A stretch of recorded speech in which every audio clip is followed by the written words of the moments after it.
आनंद आशुलिपि मासिक पत्रिका अंक 33 प्रतिलेखन संख्या 1, 2, 3 गति 100 शब्द प्रति मिनट।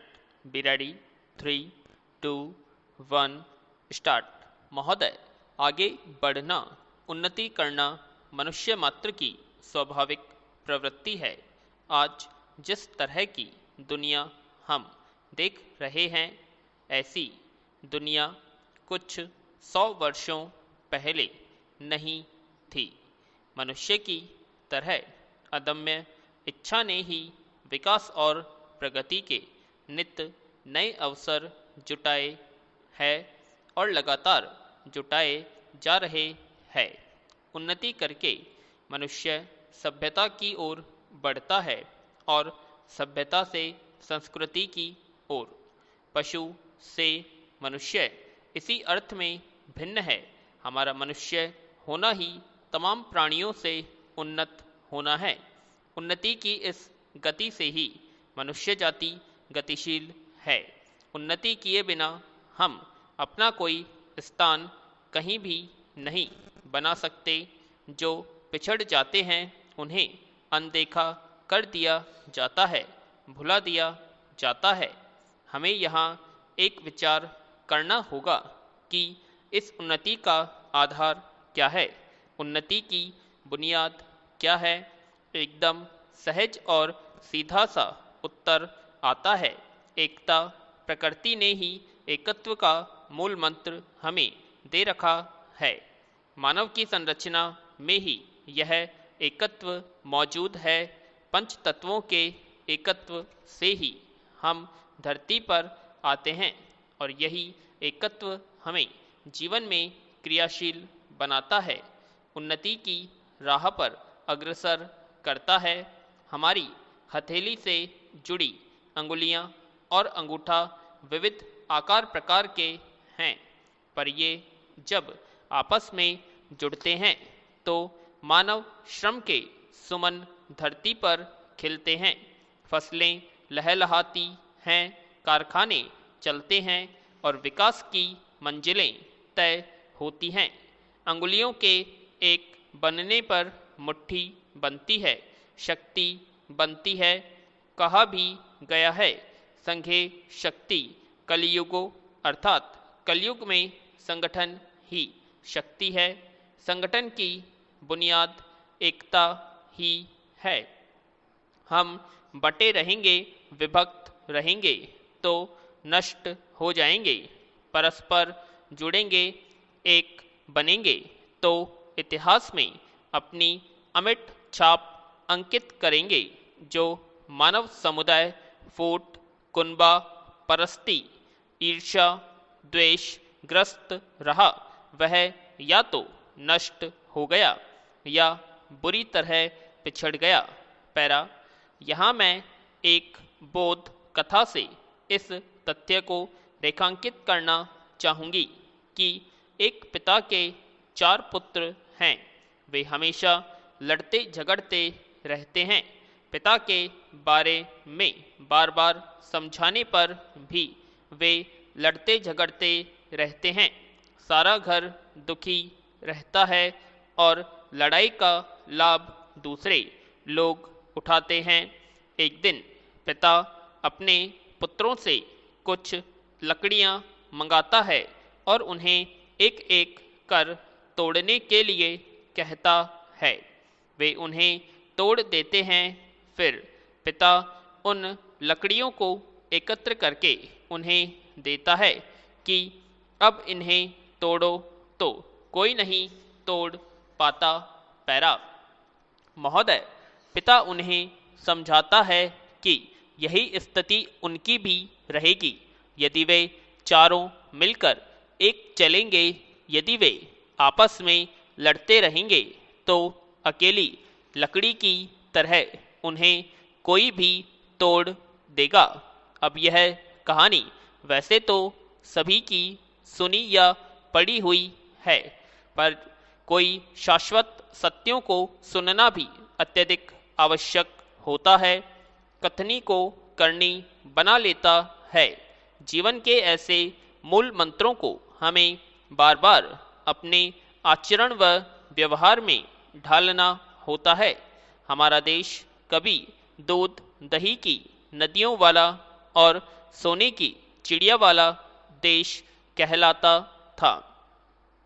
यह संपन्नता और समृद्धि हमारी वैदिक परंपरा से देश में आई थी।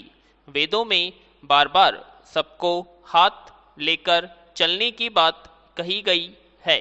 ऐसी बातों वेदों में इसी आशय से कही गई थी। धीरे धीरे हम अपनी महान प्राचीन परंपराओं से भटकते चले गए और मध्य युग के अंधेरे ने हमें कुछ इस तरह जकड़ा कि हमारा विवेक, हमारी चेतना लुप्त होती चली गई। हमारा अतीत जितना उजला था उतना ही हमारा भूत कालिमा युक्त हो गया। देश ने करवट ली।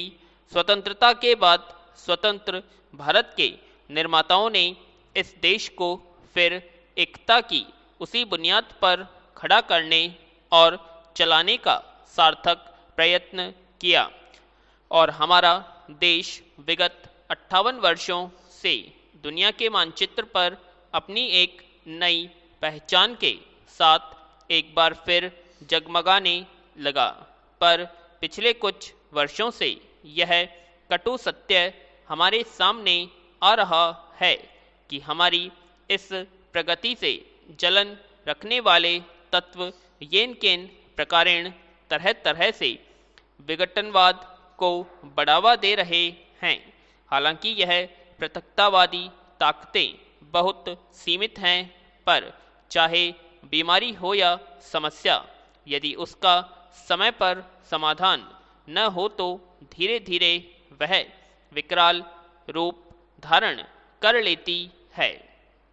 इसलिए देश के हर छोटे बड़े व्यक्ति का यह कर्तव्य बनता है कि वह किसी भी प्रकार के विघटन, आतंक, विद्वेष, पृथकता को भरसक रोके। साथ ही एकता, सामंजस्य, भाईचारा, मेलजोल और पारस्परिक सद्भाव को हृदय से बढ़ावा दे। संकीर्णता के स्थान पर अपनी दृष्टि और सोच समझ को व्यापक बनाए।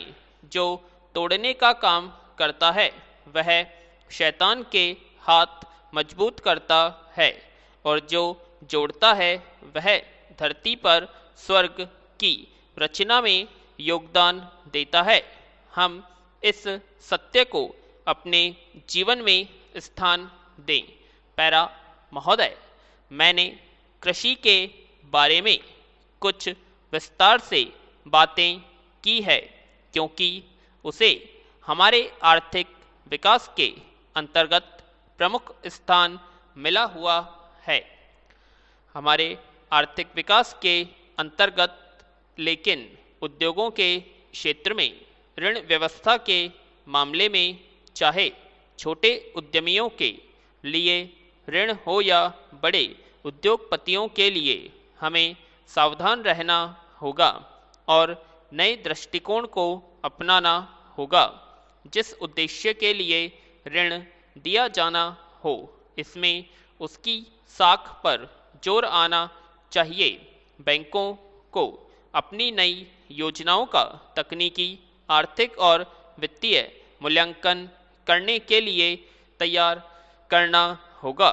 उन्हें बाजार बिक्री की भविष्य की संभावनाओं और आयोजन संबद्ध ताज़ा से ताज़ा सर्वेक्षण करना चाहिए। उन्हें प्रबंधी आधुनिक उपाय और विधियां अपनानी चाहिए। संक्षेप में उन्हें एक व्यापक परिप्रेक्ष्य में गतिशील अर्थव्यवस्था की ज़रूरतों का आकलन और निर्णय करने में सक्षम होना चाहिए और उसे वांछनीय तकनीकी और वित्तीय समर्थन देना चाहिए। पैरा, मैं जानती हूँ कि इन कामों के लिए बहुत उच्च कोटि की व्यवसाय पटुता और प्रबंध कुशलता की आवश्यकता होगी। इसके लिए हमें अपनी आवश्यकता को देखकर समुचित प्रशिक्षण की व्यवस्था करनी होगी। कुछ क्षेत्रों में भय पाया जाता है कि राष्ट्रीयकृत बैंकों में शिष्ट व्यवहार और कार्यकुशलता का अभाव रहेगा। विराम।